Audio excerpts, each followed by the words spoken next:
స్వాహా. ఒరే తమ్ముడు, ఒరే తమ్ముడు, బెల్ల ముక్క పట్టుకరారా. ఇదిగో అన్నయ్య. అన్నయ్య నైవేద్యం పెట్టండి. కుదుర్తం మిట్టేసేయి, అంటే చీమలు వచ్చి తినేస్తాను మళ్ళా. నాకు తెలుసులే తమ్ముడు.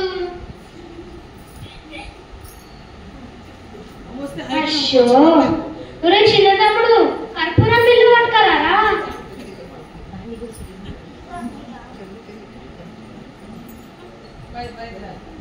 అన్నయ్య ఆరతి ఇవ్వండి అన్నయ్య, ఆర్పేసి మళ్ళీ రేపు వెలిగించవచ్చు. పొదుపు చేయాలి మన పొదుపు. నాకు తెలుసులే తమ్ముడు.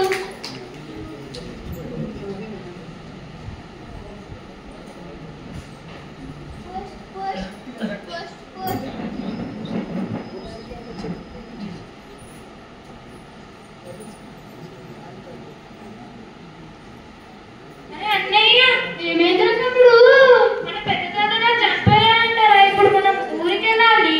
అవునా తమ్ముడు? అవును, ఇప్పుడు ఎలా?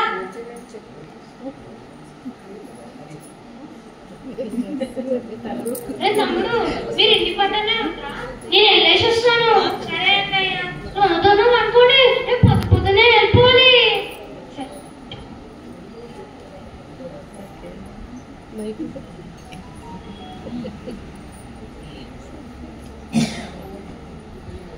సర్లే తమ్ముడు.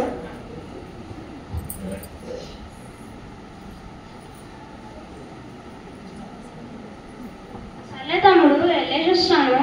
సరే అన్నయ్య. నేను ఇంట్లో లేనని ఇంట్లో వండేసుకొని ఇల్లు మొత్తం దుబారా చేయకండి. నాకు తెలుసు కదా అన్నయ్య. నేను సుబ్బయ్య గారు హోటల్ దగ్గర వెళ్ళి టమ్మటి వాసన పీల్చుకొని కడుపు నింపేస్తుంటాం కదా. నేను వెళ్ళేసి వస్తాను.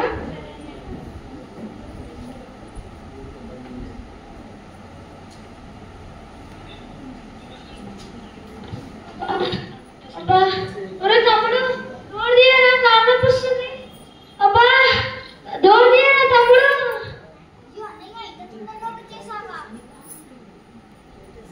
అన్నయ్య తొందరగానే వచ్చేసావే. అలా ఫాస్ట్ అని ఇలా ఫాస్ట్ వచ్చేసావండి. ఈ చెప్పులు అరిగిపోయి ఉంటాయి, చూసుకో. రెండు చెప్పులు రెండు చేతులకు వేసుకొని అలా వెళ్ళిపోయి అలా వచ్చేసాను. అవునా అన్నయ్య? మనం నొప్పి అంటున్నావు. అదే కదరా, చెప్పులు లేకుండా నడిచాం కదా, పాము కాటేసింది. మీకేమైందిరా? కరెంట్ ఎందుకు వేస్ట్ అని లైట్లని ఆర్పేసి పంటున్నాం కదా అన్నయ్య. తేలు చుట్టేసింది. అయ్యో, మన పిసినారితనం వల్ల ఎంత కష్టం వస్తుందో. అవునన్నయ్య. అమ్మా నొప్పి, అమ్మా నొప్పి.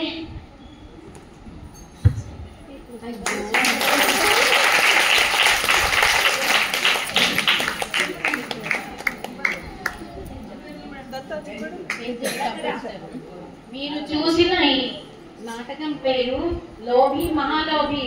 అమ్మో, ఈ లోభి మహాలోభిలందరికీ జయ జయకారులమ్మా. ఏమి కుట్టుకోకండి, ఏమి కొట్టుకోకండి నాన్న.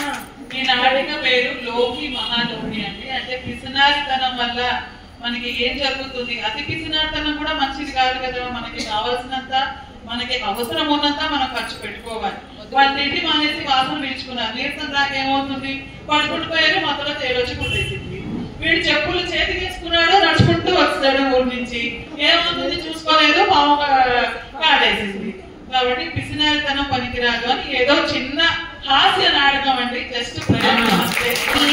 అన్న ఇద్దరు తమ్ముళ్ళు పోతున్నాను గారికి నలుగురికి క్లాస్